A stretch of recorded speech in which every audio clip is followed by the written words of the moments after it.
우리 이 시간 왕의 왕 되신 하나님을 그 자리에서 일어나서 함께 찬양합니다. 주님께 감사드리라. 주께 찬양하라. 기쁨으로 주께 나와 주의 이름을 찬양하라. 나팔 불며 주 찬양하라. 물소리로 찬양하라. 모든 만물 소리 높여 찬양 마음 다하여 우리 성자님들 선하신 주님 선하신 주님 선하신 주님 그의 자비는 영원하리. 선하신 주님 선하신 주님 선하신 주님 그의 자비는 영원하리. 선하신 주님 그의 자비는 영원하리. 우리 목소리 높여 찬양합니다. 창조주 하나님 창조주 하나님 찬양 예수를 높이세. 하나와 무릎을 꿇고 두 손을 들고 주를 찬송하신 선하신 주님 선하신 주님 선하신 주님 그의 자비는 영원하리. 선하신 주님 선하신 주님 선하신 주님 그의 자비는 영원하리. 선하신 주님 그의 자비는 다시 한번 선포합니다. 선하신 주님 선하신 주님 선하신 주님 선하신 주님 그의 자비는 영원하리. 선하신 주님 선하신 주님 선하신 주님 그의 자비는 영원하리. 선하신 주님 그의 자비는 영원하리. 할렐루야. 주님께 영광과 박수 올려드립니다.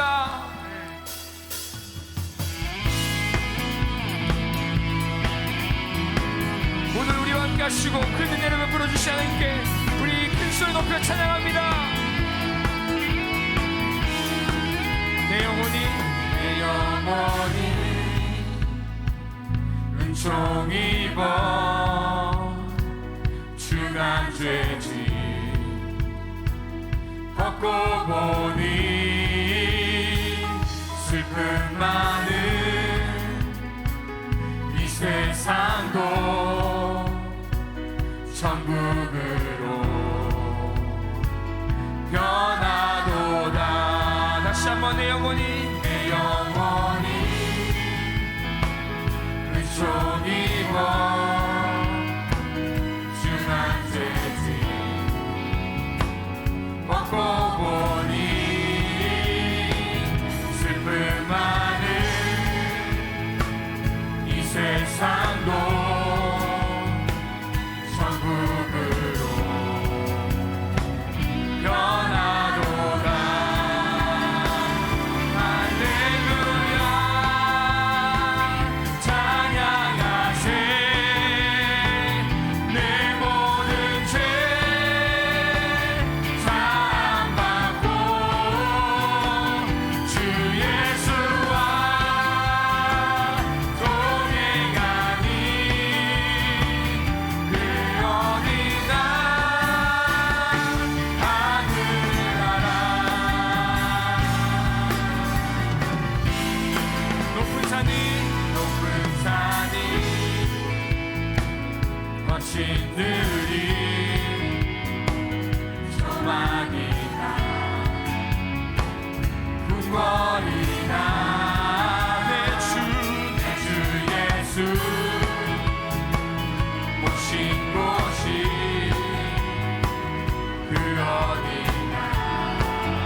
말씀 따라서 어디든 주 함께 가려네.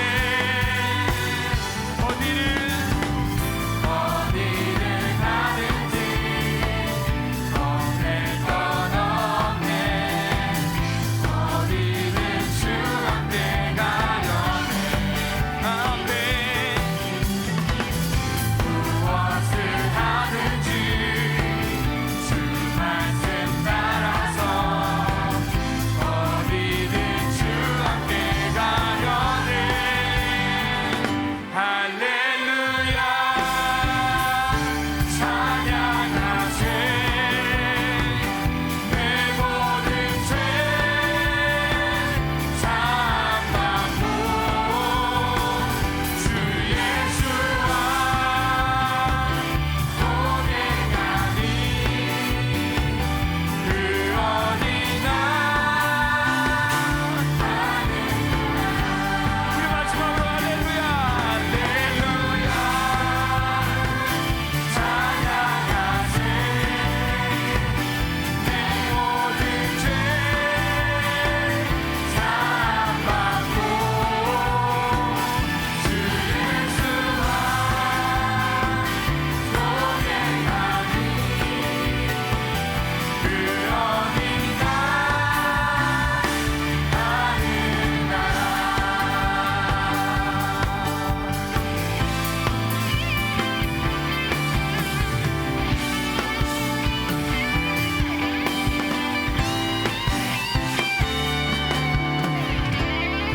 우리에게 은총 베풀어 주신 하나님께 영광 박수 올려드립니다. 아멘.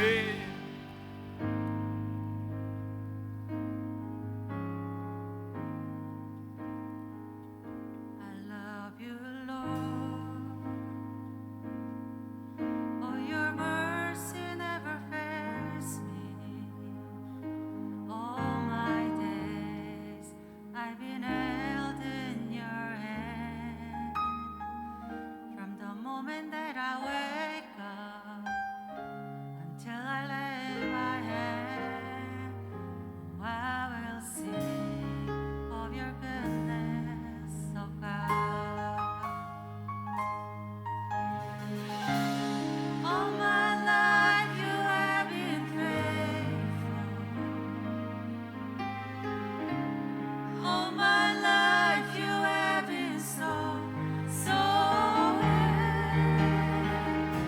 With every breath that I am in,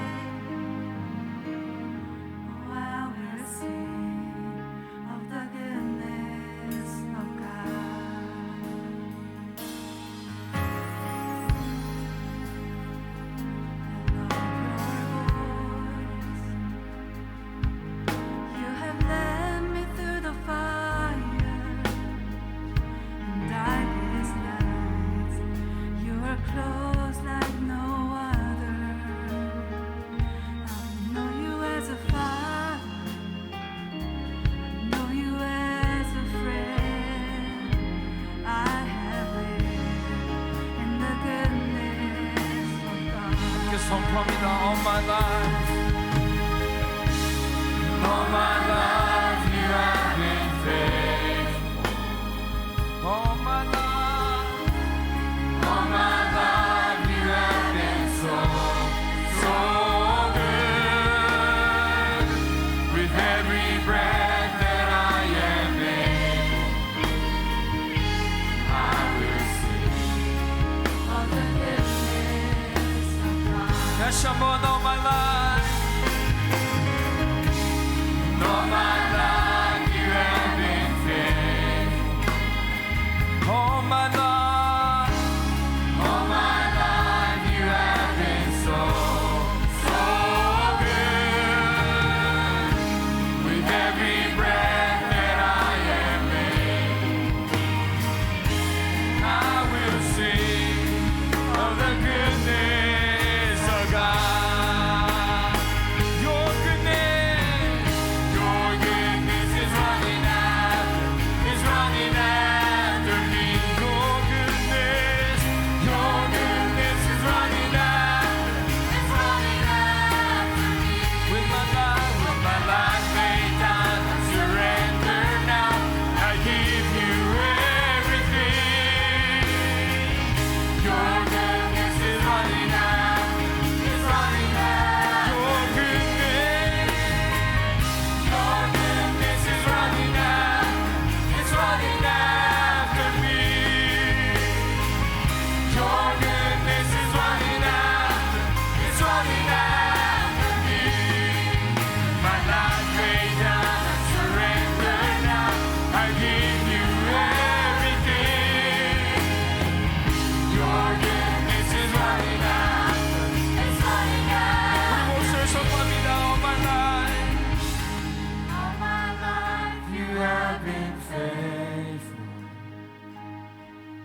All my life you have been so, so good.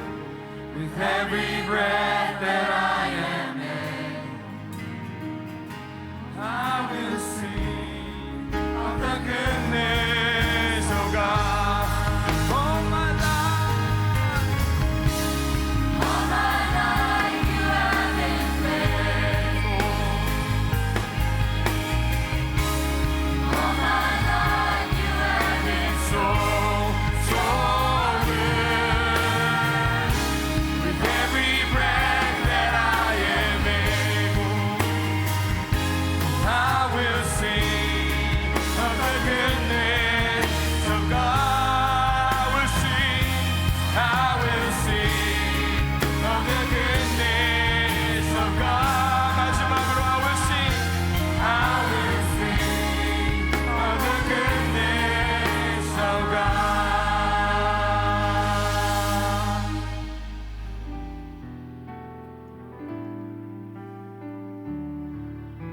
예수는 내 힘이요 나의 기쁨 내 찬송함 그 이름은 생명이 내 삶의 이유라. 예수는 내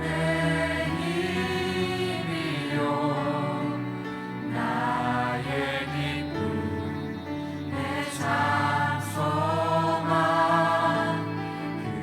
그 이름은 생명이 내 삶의 이유라.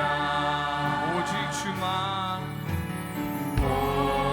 주만 따라갑니다. 오직 주만 높이 받으소서. 내 평생에 그 이름은 그의 선하심을 세상에 노래합니다. 그 이름에 그 신능력 영원한 생명이 내 삶의 이유라. 하나님 말씀을 함께 보시겠습니다. 하나님 말씀은 마태복음 24장 36절 한 절의 말씀입니다. 그러나 그 날과 그때는 아무도 모르나니 하늘의 천사들도 아들도 모르고 오직 아버지만 아시느니라. 아멘. 아멘. 한번 따라해 보시겠습니다. 오직 아버지만 아신다는 뜻은 무엇일까? 오늘 이 본문의 말씀은 성경에서 많은 오해와 의문을 만들어내는 구절 중에 하나입니다. 예수님께서 마지막 시대의 징조와 또 재림에 대해서 이렇게 설명하면서 가르쳐 말씀하시는데 그날과 그때를 재림의 당사자인 자신이 모른다고 하니까 의문이 생길 수밖에 없습니다. 우리가 아는 것처럼 예수님은 전지전능하신 하나님이신데 인류 역사에 있어서 가장 중요한 순간을 모른다고 하는 것이 과연 말이 되는가, 이런 의구심이 들지 않습니까? 하지만 성경 전체적으로 살펴보면 예수님께서 어떤 의도로 이런 말씀을 하셨는지를 분명하게 알 수 있습니다. 예수님은 이 천국을 혼인잔치의 비유로 계속해서 자주 말씀하셨죠. 우리 마태복음 22장 2절 말씀을 함께 읽어보겠습니다.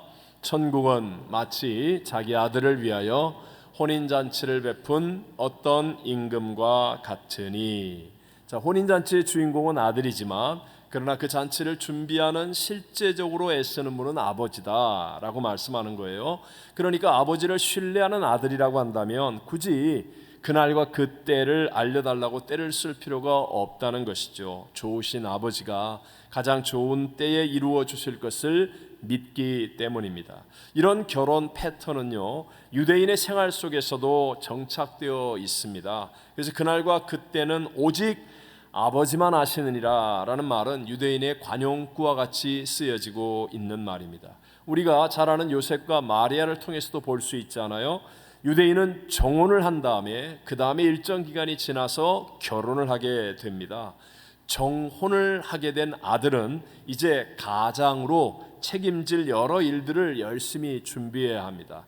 집도 만들고 가구도 만들고 여러 가지 일들을 하죠. 그러면 아버지가 보기에 이제 결혼해도 되겠다 싶으면 신부를 데려오도록 하는데 이 결정은 아버지가 하는 것입니다. 물론 아들도 대충은 알겠죠. 그러나 정확한 날짜와 시는 아버지가 결정합니다. 그래서 오직 아버지만 아시느니라 라는 표현을 관용구처럼 유대인들은 사용한다고 합니다.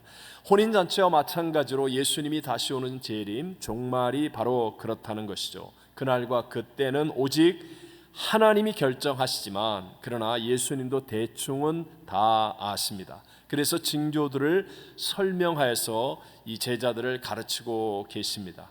자, 지금 우리가 사는 세상은 어떻습니까? 코로나 팬데믹이 끝나기도 전에 새로운 바이러스 질병들이 계속해서 일어나고 있습니다. 우크라이나 침략 전쟁을 비롯한 지구촌 곳곳에 전쟁과 테러의 공포가 더 커져가고 있습니다. 올해만도 미국의 켄터키주의 대홍수, 그리고 한국이 기상 관측 이후에 최대의 폭우가 내린 서울의 홍수, 또 사막인 데스밸리의 홍수, 그리고 인도의 폭염, 유럽의 폭염, 아프리카의 가뭄, 인간과 자연 생태계에 큰 피해를 주는 이상기후 현상들이 계속해서 일어나고 있습니다. 미국 콜롬비아 대학교의 제프 베라델리 교수는 올해 발생한 인도나 유럽의 폭염 발생 확률은 10,000분의 1 이하, 즉 1만 년에 1회 이하로 발생할 수 있는 매우 희귀한 사건이라고 하는데요. 그렇지만 이런 사건들이 이제 우리 주변에서 계속하여 일어나고 있다는 것, 이것은 바로 마지막 시대가 되었다는 가장 확실한 하나님의 징조 아니겠습니까? 그렇다면 이제 우리에게 중요한 일이 무엇입니까? 우리는 마지막 시대를 바꿀 수는 없습니다. 세상에 일어나는 징조를 우리가 막을 수도 없습니다. 하지만 우리가 할 수 있는 일은 바로 이와 같이 이미 하나님께서 계획하신 그날과 그때가 이를 때를 대비하는 것입니다. 올바른 믿음으로 잘 준비하는 태도를 갖는 것이죠. 자, 이 태도는요, 우리에게 있어의 그 위에 영생을 결정하는 것입니다. 그렇기 때문에 그날과 그때를 모른다고 해서 이 너무나 분명한 징조까지 무시하며 방심해서는 안 된다는 것입니다.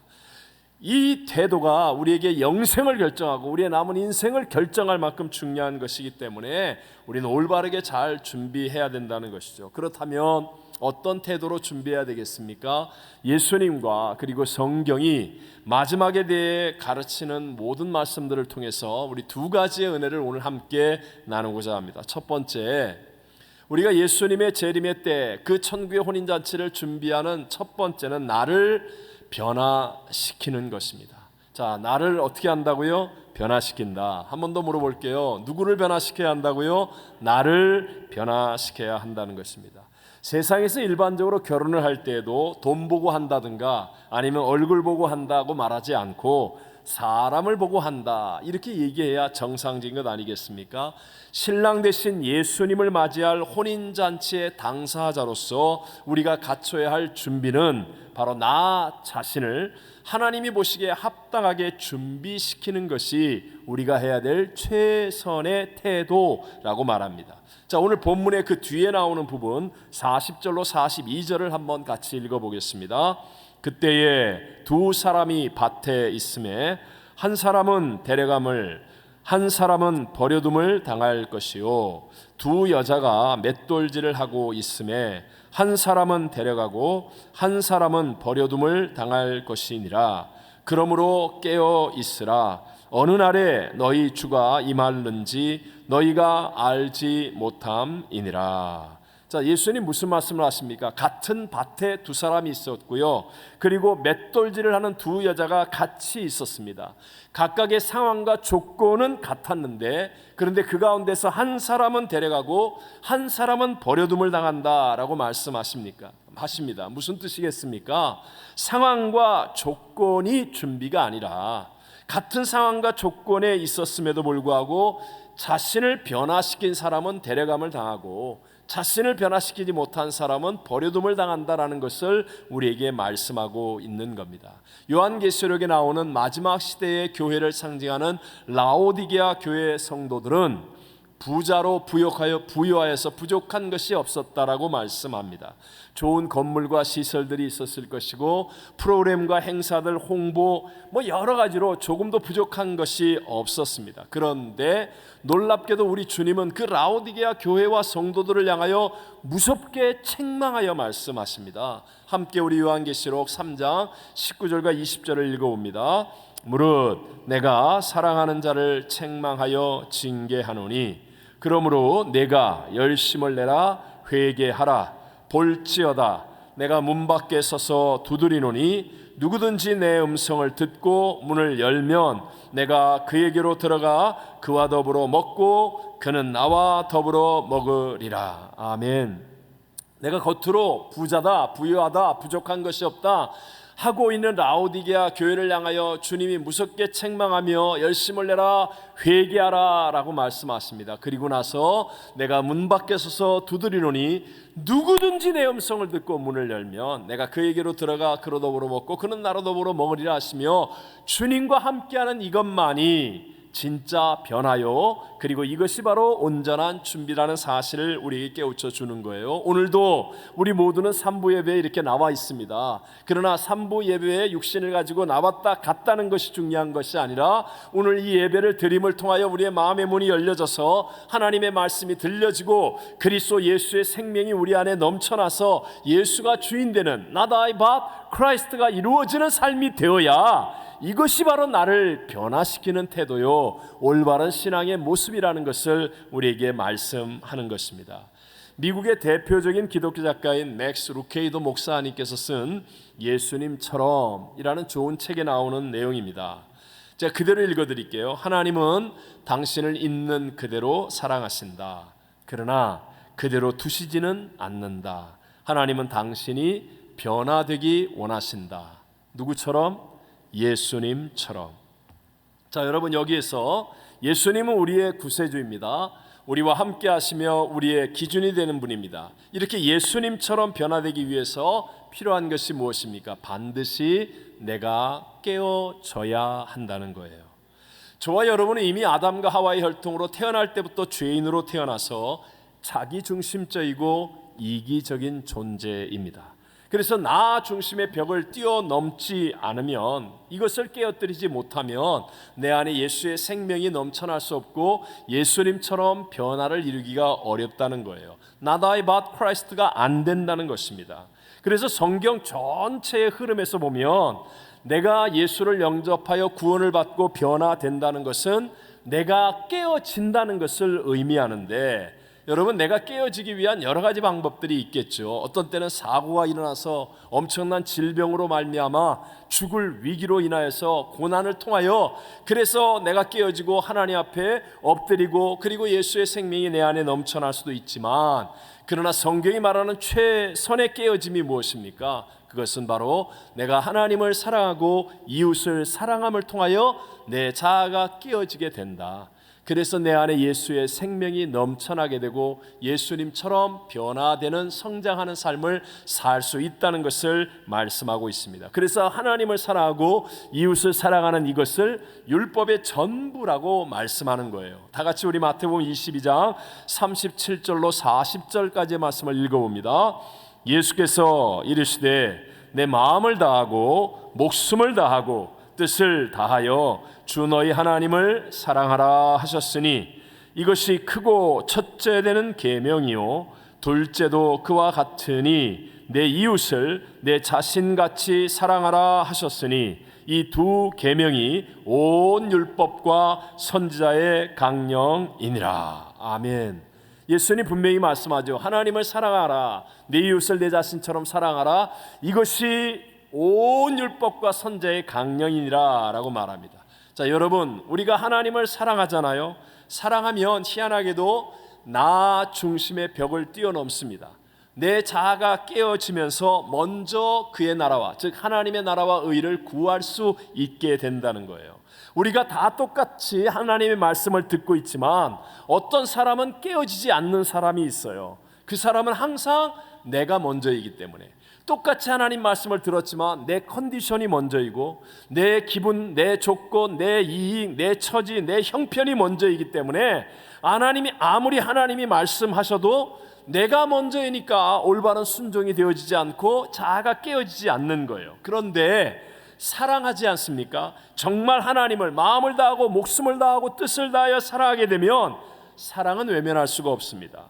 사랑은 고생하는 것을 알지만 참고 견딜 수도 있고, 사랑은 힘든 것을 알면서도 떠날 수가 없습니다. 사랑하면 우선순위가 가게 되어 있어요. 그래서 사랑하기 때문에 하나님의 말씀이 들려지고 그 말씀을 내가 내 조건과 형편을 뛰어넘으며 순종하다 보니까, 그러니까 영적으로 내게 깨어짐이 다가오고 내 안에 예수의 생명이 흘러넘쳐나서 점점 더 예수로 말미암아 좋은 변화를 이루는 선순환의 축복을 누리게 될 줄로 믿습니다.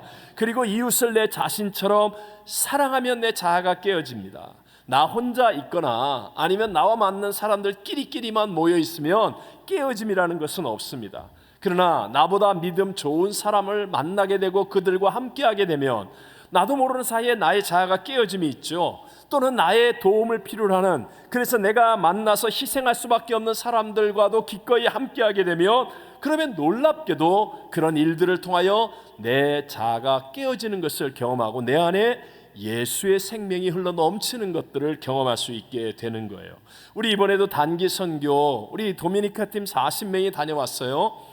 JBT 한어 중고등부를 비롯해서 우리 청년들도 있고 또 우리 연세가 많으신 분들도 있고 뭐 각양각색의 분들이 다 한 마음이 되어서 갔어요.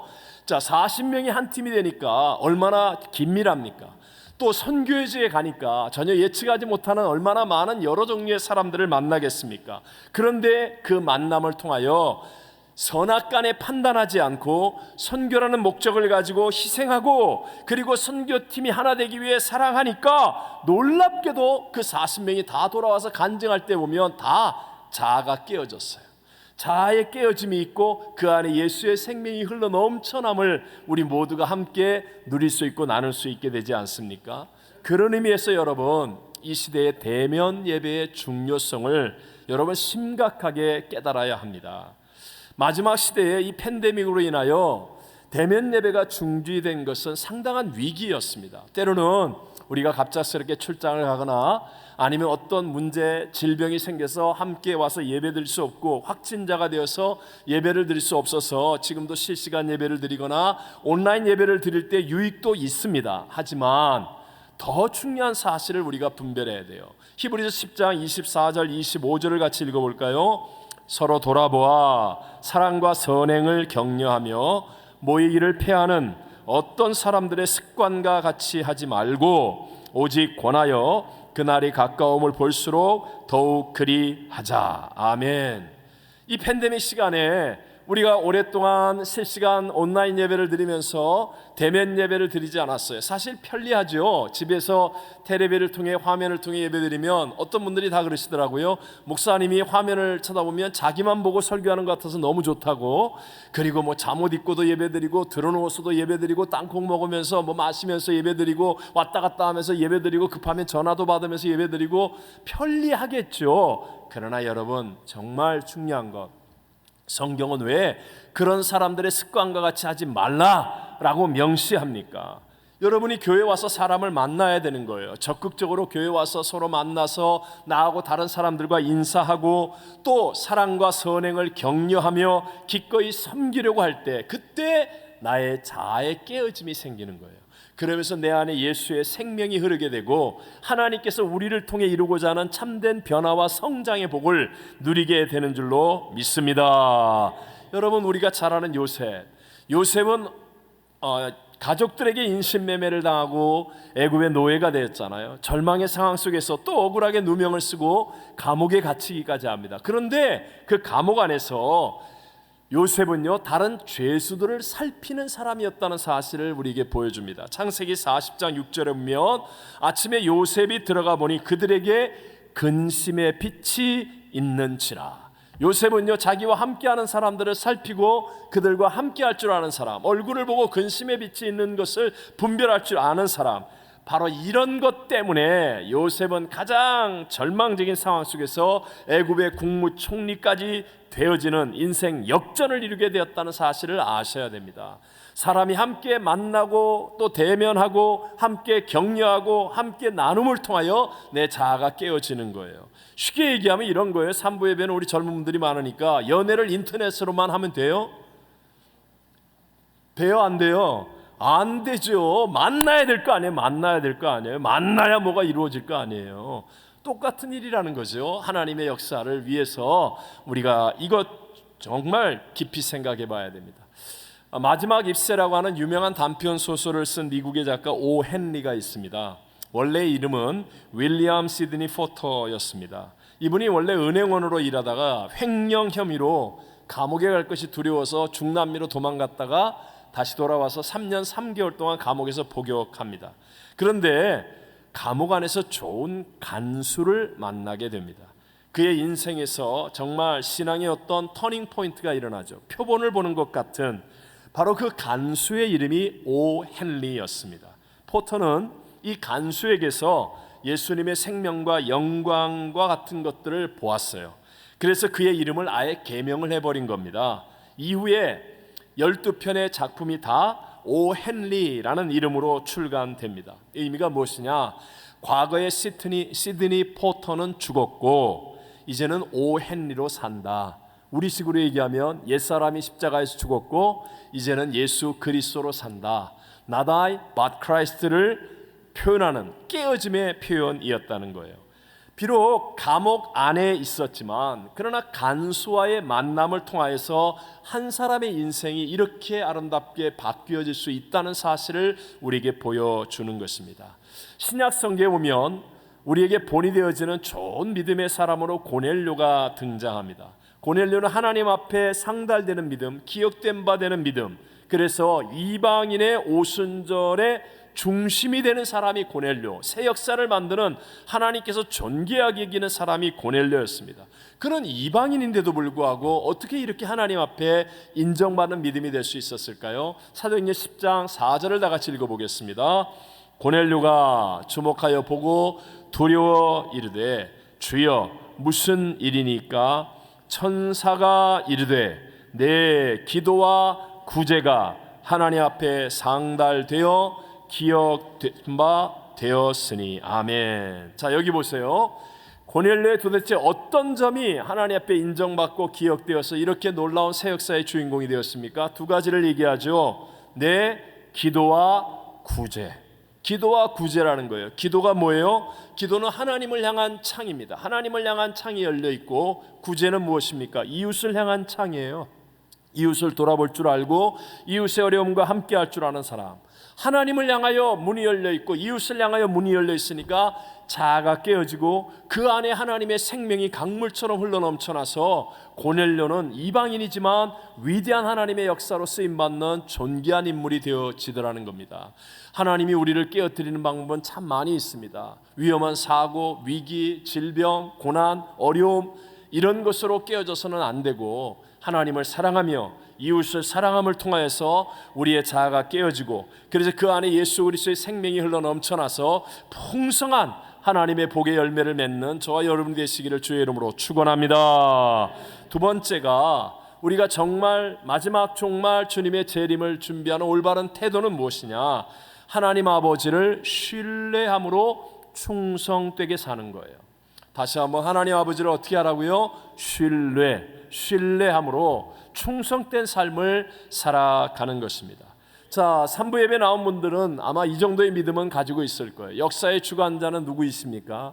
하나님이십니다. 뛰어난 정치가가 아니라, 돈 많은 재벌이 아니라, 유명한 어떤 사람이 아니라, 역사를 주관하시는 분은 하나님, 나의 생사복을 다스리는 분도 하나님이십니다. 그렇다면 이걸 믿는다면 우리 쪽에서 반드시 해야 할 일이 무엇이겠어요? 그 하나님을 신뢰하는 겁니다.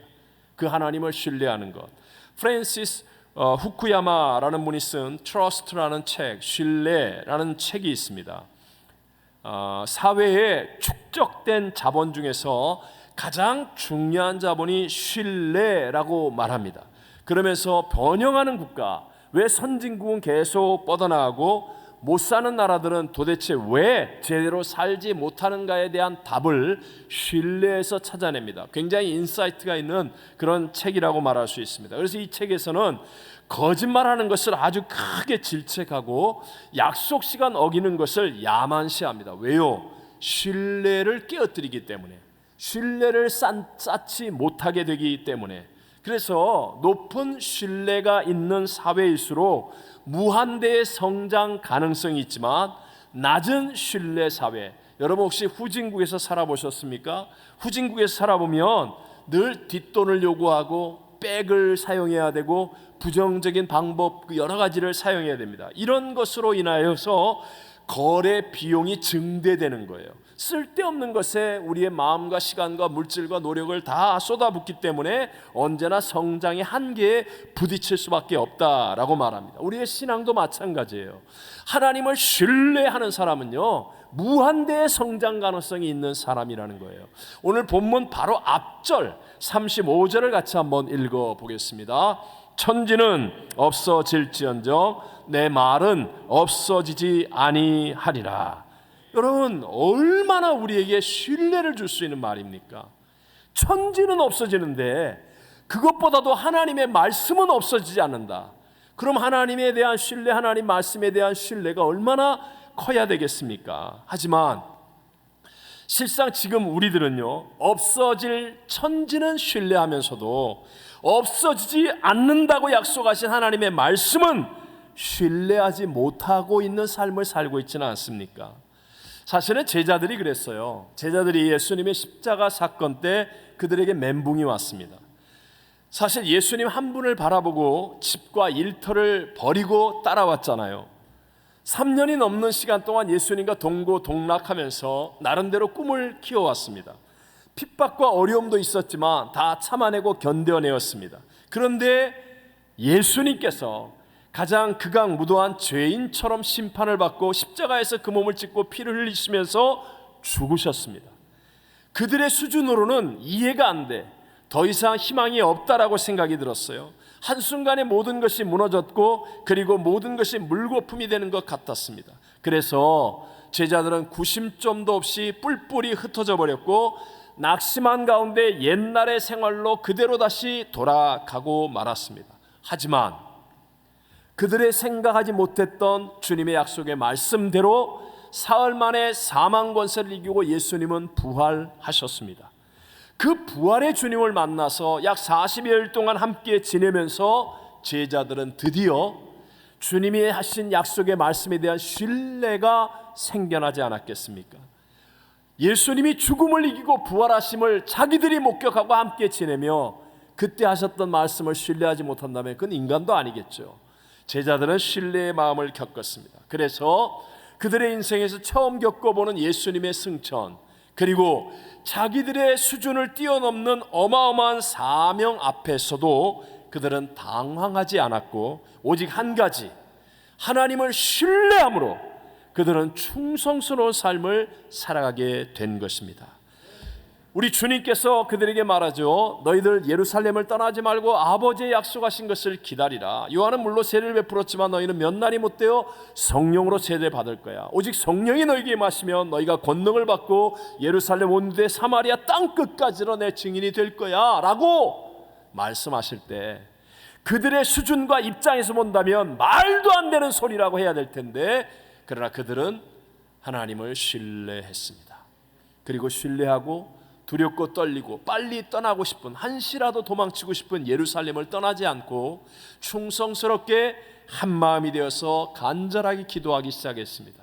그리고 열흘이 되어 오순절날이 이르렀을 때 신뢰하여 충성스럽게 기도하던 그들에게 성령이 충만히 임재하였고 그들의 삶은 세계 역사를 바꿔놓는 하나님 나라의 가장 위대하고 존귀한 역전승을 이루는 인생의 승리자들이 되어지게 된 줄로 믿습니다.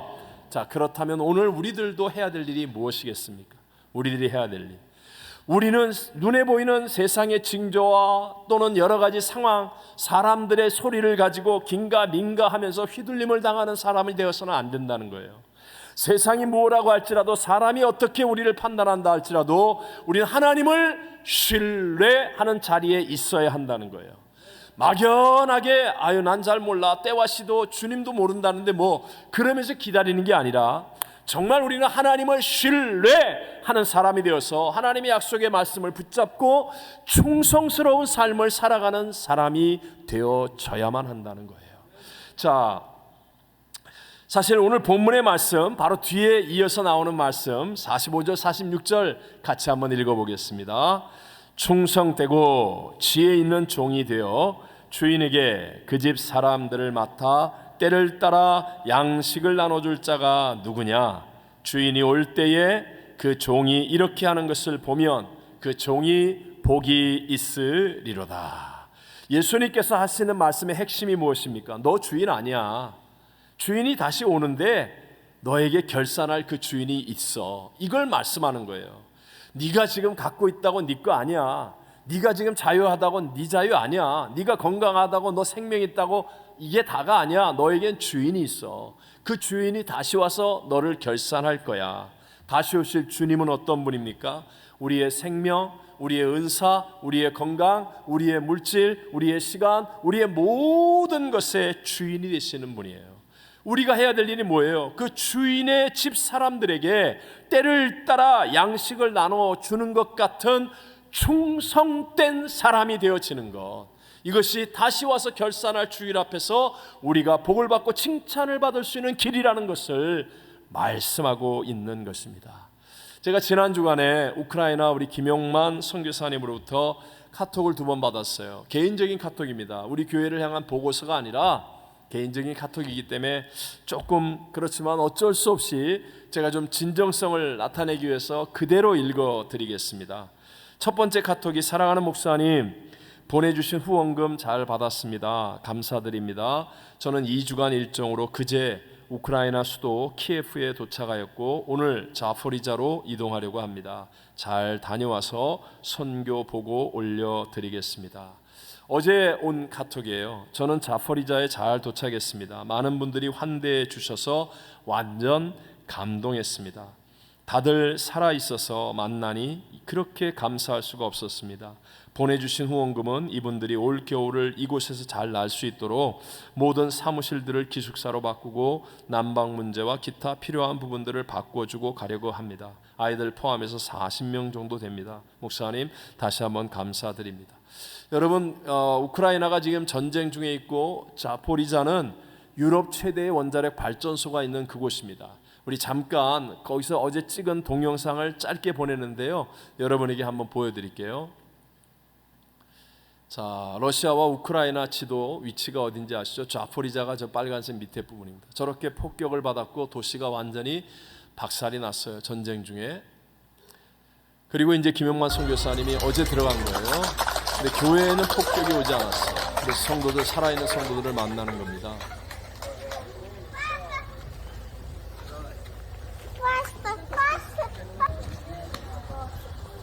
아들, 꽃 화분을 받고 살아있는 분들을 만나며 감격하는 거예요. 저희와 우크라이나 아무 상관없잖아요. 그럼에도 불구하고 저희 교회가 장자교회이고 또 우리가 세계 선교를 위해 기도하는 마음으로 우리 김영만 목사님하고 저하고 별 관계없어요. 그러나 가장 어려운 때에 있기 때문에 성령의 감동을 따라 우리 성도들이 하는 헌금을 보내드리는 거예요. 그래서 난민들을 돕고 저 교회 전쟁 중에 있는 저 사람들을 도와주는 그런 일을 하는 거예요. 이게 아무것도 아니지만 이것이 우리 입장에서는 다른 분이지만 하나님 입장에서 보면 다 하나님의 자녀들 아니겠습니까? 그래서 우리가 때를 따라 양식을 나눠주는 충성된 종으로 살아가는 한 가지의 모습을 보여드리는 것이죠. 또 내일 월요일과 다음 주간에는 팬데믹으로 어려운 미자립 교회들을 돕기 위한 세미나와 선교비를 지원하는 일들을 하게 됩니다. 우리 교회가 속해 있는 지방에 또 우리 지역 사회를 섬기는 일입니다. 사실 제 입장에서는 좀 저를 곤란하게도 할 수 있는 불편하고 복잡한 어떤 교계의 관계도 엮여 있는 게 사실이에요. 아는 분은 아시지만 그럼에도 불구하고 그런 것을 뛰어넘어서 오직 하나님의 말씀을 신뢰함으로, 실수가 없인 하나님을 신뢰함으로 이 어떤 어려움이나 작은 불편함을 참고 견디면서 우리 교회의 충성을 하나님 앞에 증거하려고 하는 거예요. 그럴 때 반드시 실수가 없으신 하나님께서 우리의 삶 속에 정말 예수의 생명이 흘러넘치게 하고 또 하나님의 칭찬과 복이 흐르는 선순환의 일들을 우리에게 보여주시게 될 줄로 믿습니다. 제가 결론으로 말씀을 정리해 보겠습니다. 예수님의 재림은요, 종말은 인류 역사 그리고 나 개인의 삶에 있어서 앞으로 있을 가장 크고 중요한 사건입니다. 여러분의 생일 파티나 결혼 예식이나 어떤 것보다도 더 중요한 일이 바로 이 예수님의 재림과 우리의 종말입니다. 이 재림의 시간을 오직 하나님 아버지만 아신다고 해서 우린 방심하면 안 됩니다. 만약에 재림의 시간을 가르쳐 주었다면 우린 다 엉망진창이 되었을 거예요. 예를 들어 8월 20일 날 재림한다 그러면 아마 8월 19일까지 딴짓하는 사람들이 있을걸요. 하나님이 그거 아시고 재림의 때를 가르쳐주지 않고 항상 깨어있어라, 정신 차리라 하시는 거겠죠. 여러분, 이 중요한 사건, 여러분 다른 건 좀 실수해도 돼요. 학교 좀 떨어져서 재수해도 돼요. 취직 좀 늦어도 돼요. 사업 실패해도 돼요. 다시 일어날 수 있어요. 다른 건 사실 좀 연애하다가 헤어져도 괜찮아요. 또 다음에 더 좋은 사람 만날 수도 있어요. 괜찮아요. 그러나 여러분, 이 예수님의 재림의 순간만은 다시가 없어요. 여러분, 이 영생의 심판만은 실패해서는 안 되는 거예요. 이것만은요 절대로 가볍게 생각해서는 안 돼요. 반드시 옵니다. 때와 시를 모른다고 해서 안 오는 것처럼 까불지 말라는 거예요. 반드시 옵니다. 반드시 오는데 이 영생을 얻게 되는 이 재림을 우리는 가볍게 생각하면 안 돼요. 반드시 내가 올바르게 준비되어져야 합니다. 정말 말세를 대하는, 예수님의 재림을 대하는 올바른 믿음의 태도가 너무 중요해요. 예수 그리스도를 믿음으로 나를 변화시켜야 합니다. 그 길은 내가 깨어지는 거예요. 내 자아가 깨어지고 이 가장 최선의 길이 하나님을 사랑하고 이웃을 사랑함으로 나의 자아를 깨어뜨리는 거예요. 그러면 내 안에 예수의 생명이 흘러 넘쳐나고 예수 그리스도와 함께하는 최고의 삶을 이루어갑니다. 그리고 우리는 하나님 아버지를 신뢰하는 겁니다. 신뢰하여서 하나님의 1.1에 변하지 않을 말씀, 천지는 없어져도 변하지 않은 그 말씀을 따라 우리의 삶을 충성스럽게 살아갑니다. 그러면 우리의 인생이 복잡하지 않습니다. 세상이 하는 소리에 휘둘림 당하지 않고 사람들에 의해서 가슴 아파하고 괴로워하지 않고 하나님의 진리의 말씀을 따라 살아가면 처음에만 조금 어려울 뿐이에요.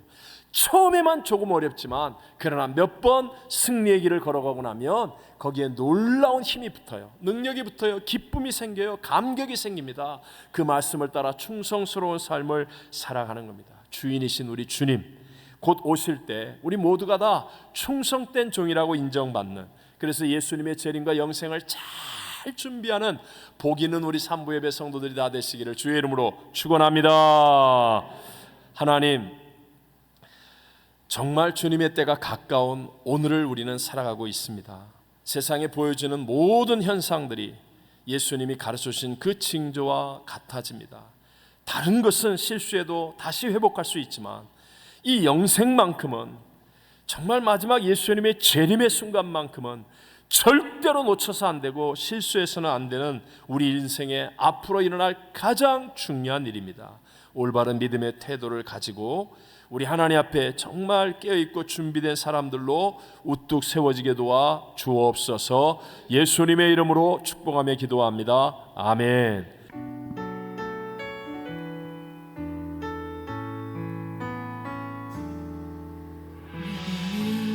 가던 것을 다 해로 여기네.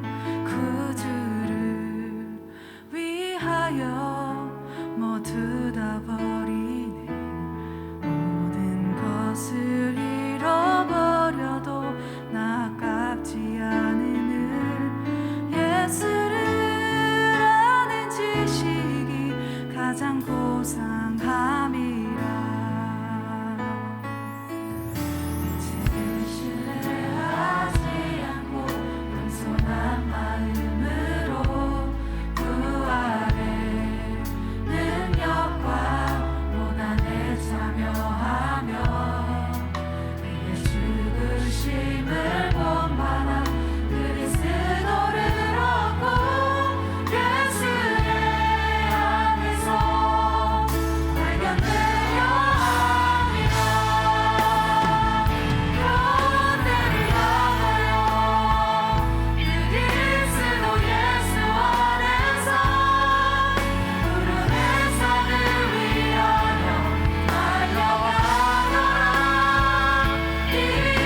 지금은 우리의 구세주 예수 그리스도의 무한하신 은혜와 하나님 아버지의 변치 않으심의 영원하신 사랑하심과 보혜사 성령 하나님 함께 하시고 충만케 하심이 오늘 예배하는 사랑하는 모든 성도들 위에와 열방을 품고 중보기도하는 기도자들과 선교사님과 선교지 위에 영원토록 함께 계실지어다. 아멘.